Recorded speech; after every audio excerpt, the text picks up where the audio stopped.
আসসালামু আলাইকুম ভিউয়ার্স, আমি এই মুহূর্তে আছি ঠিক কারওয়ান বাজার মোড়ে। এই মোড় থেকে আমরা চলে যাব কারওয়ান বাজারের ভিতরে। তো এটা আমার সামনে হাতের বাম দিকে রয়েছে হচ্ছে মেট্রো রেল স্টেশনের দিকে থেকে চলে যাব কারওয়ান বাজারে। তো আমরা মেনলি কারওয়ান বাজারের ভিতরে চলে এসেছি।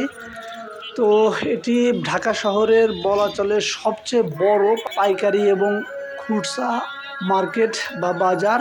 এখানে প্রতিদিন লক্ষ লক্ষ টাকার বিজনেস হয়।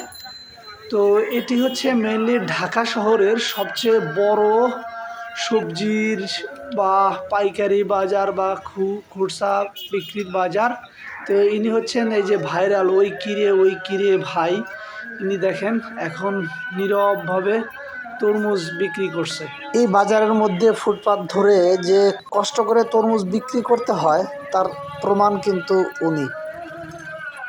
তো কারওয়ান বাজার এটি মেনলি এই যে সবসময়ই কিন্তু এখানটায় অনেক ছোটোখাটো বিজনেস হয় আর প্রচুর জ্যাম থাকে এইখানটায়, দেখেন দেখাই যাচ্ছে। আর এটি হচ্ছে মধ্যবিত্ত আর নিম্নবিত্ত মানুষের জন্যও কিন্তু এইখানে প্রতিদিন খুচরা বিভিন্ন ধরনের ফল সবজি বিক্রি হয়। আর এখানে অনেক ধরনের জিনিসপত্রই বিক্রি হয়ে থাকে, যেমন ইলেকট্রনিক্স পণ্য, বড় মাছের বাজার রয়েছে, জুতার বাজার রয়েছে, সবজির বাজার রয়েছে। প্রতিদিন এখানে লক্ষ টাকার ট্রানজ্যাকশন হয় বলা চলে। আর হাতের বাম দিকে মেনলি রয়েছে বিভিন্ন ধরনের যে মিডিয়া সেন্টারগুলো, ATN Bangla news, RTV, Daily Star, বিভিন্ন ধরনের মিডিয়ার তাদের হেড অফিসগুলো রয়েছে। আর এখানে হয়তো সিটি কর্পোরেশনের আওতাধীন এই ময়লা পরিষ্কার করা হচ্ছে, তবে তাদের অ্যাক্টিভিটিসগুলো আমার কখনোই ভালো লাগে না। অনেক ক্ষেত্রে এই শহরের রাস্তায় কিন্তু তারা ময়লা ফেলে ফেলে চলে যায়।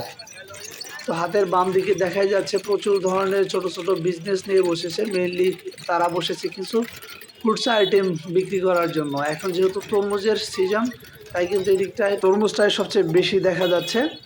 আর এখানটায় যে প্রতিদিন যে চাঁদা হয় প্রায় $1.25 কোটি টাকার চাঁদা হয়ে থাকে প্রায় বলা চলে। এই কারওয়ান বাজারে প্রায় 1250টির মতো দোকান রয়েছে। এর মধ্যে প্রায় 55টি দোকান হচ্ছে ঢাকা সিটি কর্পোরেশনের অধিভুক্ত, বাকিগুলো মালিকানাধীন। আমরা কারওয়ান বাজার ছেড়ে চলে আসলাম, এখন কিন্তু চলে যাচ্ছি তেজগাঁ দিকে।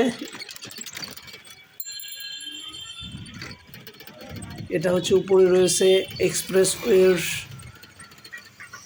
রাস্তা, আর হাতের বাম দিকে তো ফার্ম গেট। এটা হচ্ছে এই যে তেজগাঁর রেল ক্রসিং।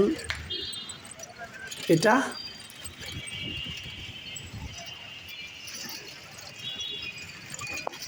আর হাতের বাম দিকে তো তেজগাঁ স্টেশন রয়েছে।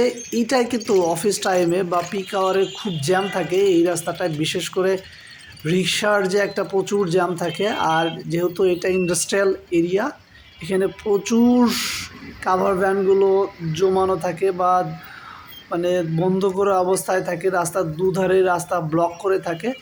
এটা আসলে কর্তৃপক্ষের দৃষ্টিতে নেওয়া উচিত। এটা অনেক হ্যাসেল হয় মানুষজনের। আর এটা হচ্ছে তেজগাঁর সামনের যে বড় বিল্ডিংটা দেখতে পাচ্ছেন, সেই বিল্ডিংটা হচ্ছে বিসিক ভবন, শিল্প মন্ত্রণালয়ের আন্ডারে। আর ভিউয়ার্স, চলুন এই ভিডিওর সাথে সাথে আরও একটি সুন্দর বিকেলের একটু দৃশ্যটা দেখি, বোনাস হিসাবে বলা চলে। দৃশ্যটা দেখতে অনেক ভালো লাগবে আশা করছি। এটা হচ্ছে এক্সপ্রেসওয়ের উপরে বিকেলের একটা দৃশ্য, এই ফার্মগেট এলাকার বা তেজগাঁ এলাকার মেইনলি। তো এই এক্সপ্রেসওয়ে হওয়ার কারণে কিন্তু অনেক সহজ হয়েছে, যানজট মুক্ত চলাচলের একটা সুবিধা পাওয়া গিয়েছে ঢাকাবাসীর জন্য। তো আজকের মতো এক্সপ্রেসওয়ে দিয়ে যেতে যেতে শেষ করছি। ভিডিওটি কেমন লাগলো কমেন্ট করে জানাতে পারেন। আল্লাহ হাফেজ, ভালো থাকবেন সবাই।